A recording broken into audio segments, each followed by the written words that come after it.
The dynamic of pulse crops has been huge on our farm and probably many farms across Montana. So as we started growing pulses in, I think '08, it amazingly became a large part of our operation really fast. Took over a lot of acres. We've been able to adapt a lot of our farming practices kind of around pulse crops and really bring them along as an everyday piece of our puzzle when we're farming, and it's just another market that we can actually go to and you know, sustain some profitability.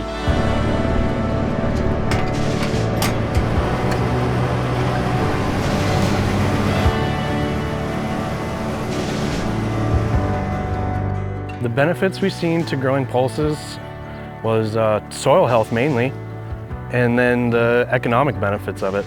We got into these rotations in the last 20 years, those have included the pulse crops.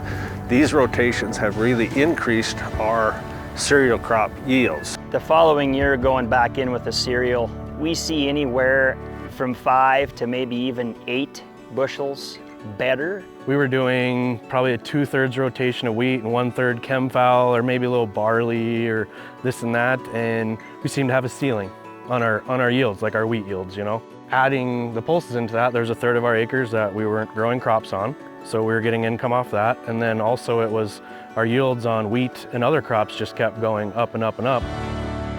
We're spraying pre-emerge on some yellow peas. We're about 10 miles north of Circle.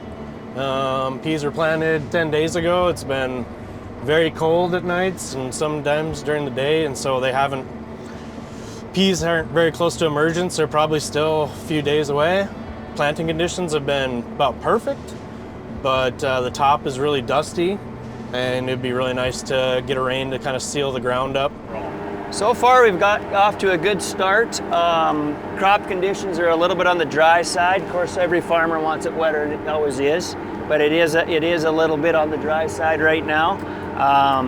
Rain in the forecast sounds like, so we just keep plunging forward. I think there's a very positive future in the pulse industry in Montana. It's definitely easier raising wheat for sure, but you know, if you're willing to open up that knowledge a little bit and read a little bit and learn a little bit, I mean, it ultimately benefit your farm overall and help it become a better farm, you know, for the next generation.